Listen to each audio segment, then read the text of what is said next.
تو اس وقت روس تو یوکرین میں داخل ہو گیا. روس نے یہ خیال نہیں کیا کہ میرے مقابلے پہ نیٹو ہے اور نیٹو کے اندر 4 ایٹمی ممالک ہیں اور ایٹمی جنگ ہو جائے گی. اس نے تو جنگ کی اور اتنا ایگریسولی اس نے پاسچر رکھا. اس نے کہا کہ اگر روس کو یہ تھریٹ کرتے ہیں, روس ختم ہو جائے گا دنیا سے, تو پھر مجھے کیا پرواہ ایسی دنیا کی, مجھے وہ دنیا چاہیے ہی نہیں جس کے اندر روس نہ ہو, لہٰذا میں پوری دنیا کو تباہ کر دوں گا. یہ الفاظ ہیں اس کے. سوچئے کس قدر ڈیرنگ, کس قدر اگریسو. آپ اس کو پاگل بھی کہہ سکتے ہیں, لیکن ہی از ہائپر نیشنلسٹ. اپنی قوم کو اس نے اتنا اگریسو پاسچر رکھا ہوا ہے. اور یوکرین میں داخل ہونے کے نتیجے میں اس نے پوری دنیا میں یہ تاثر دے دیا کہ نیٹو اب کسی کام کا نہیں ہے. نیٹو ایک ہجڑا ملٹری الائنس ہے, اس میں کوئی دانت نہیں ہے, کوئی ٹیتھ نہیں ہے. نیٹو میں ضرورت نہیں ہوئی کہ وہ جا کے یورپ, جو پہلے یوکرین سے کہہ رہے تھے کہ ہم تمہیں بچائیں گے, اب وہ ابینڈن کر کے چھوڑ کے غائب ہو گئے. لیکن مسلسل نیٹو ممالک جو ہیں روس کو چھیڑ چھاڑ کر رہے ہیں. جرمنی نے کہا ہے کہ ہم ہزاروں اینٹی ٹینک میزائل اور سرفیس ٹو ایئر میزائل جو ہے یوکرین بھیج رہے ہیں اور وہاں پہ بغاوت برپا کریں گے اور ریزسٹنس بلڈ کریں گے روس کے خلاف. فرانس نے روس کا بحری جہاز روکنے شروع کر دیے جو یورپ میں جا رہے تھے, انگلش چینل سے گزرا, اس نے روک لیا. ٹرکی پہ یہ پریشر ڈال رہے ہیں کہ باسفورس بند کر دو کہ روسی جہاز یہاں سے نہ گزر سکے. یعنی بلا وجہ یہ روس کو اب چھیڑنا چاہ رہے ہیں. یہ خود تو روس پہ حملہ نہ کریں, لیکن اس حد تک روس کو زج کرنا چاہتے ہیں, تنگ کرنا چاہتے ہیں کہ روس خود ان پر چڑھ دوڑے. جتنے بھی ایسٹرن یورپین ممالک ہیں ان سے کہا انہوں نے کہ اپنی ایئر سپیس بند کر دو, کہ کوئی روسی ایئر لائن جو ہے وہ اوپر سے ان کے نہیں جا سکتے. یورپ جا ہی نہیں سکتی روسی ایئر لائن, کیونکہ جانا اس نے ایسٹرن یورپ سے, ایسٹرن یورپ کے سارے ممالک انہوں نے بند کر دیے. دوسرے لفظوں میں تمام رشین ایئر لائن اب یورپ نہیں جا سکیں.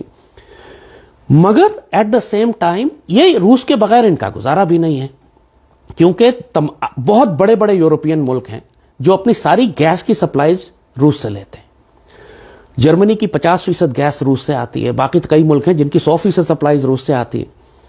سو یہ ایک بہت ہی کمپلیکیٹڈ اور ٹریکی سچویشن ہے. بہت سارے ممالک اس جنگ کو اوائڈ کرنا چاہ رہے ہیں, لیکن وہ صہیونی جنہوں نے پہلی جنگ عظیم کروائی تھی اور دوسری جنگ عظیم کروائی تھی, وہی تیسری جنگ عظیم کروانا چاہتے ہیں. یہ بات سمجھنے کی ہے, بہت ضروری. بہت سارے ممالک ہیں جو جنگ نہیں چاہتے, لیکن نہ چاہنے کے باوجود یہ جو نیا عالمی نظام جن لوگوں نے قائم کرنا ہے, جن لوگوں نے پوری دنیا میں یہ بیماری کے ڈرامے لگائے اور زہریلے لوگوں کے جسموں میں زہر ٹھوکا اور ایک یہ جو سارا پلان بنایا ہے گلوبل ریسیٹ اور نیو ورلڈ آرڈر اور بلڈ بیک بیٹر کا, یہ بہت طاقتور لوگ ہیں ورلڈ اکنامک فورم کے. اور انہوں نے جگہ جگہ اپنے لوگ بٹھائے ہوئے ہیں کہ جو سازش کر کے, سیبوٹاج کر کے, سبورژن کر کے, غداری کر کے, دھوکہ دے کے ملکوں کے درمیان جنگیں کروا دیتے ہیں, جو ہو رہا ہے ایگزیکٹلی یہی اس وقت یوکرین اور روس کے ساتھ ہوا ہے. یوکرین 97% عیسائی ملک ہے, اس کے اوپر جو انہوں نے صدر لگایا وہ ایک مسخرہ تھا, کامیڈین, ڈراموں میں ایکٹنگ کرتا تھا مسخرے کی.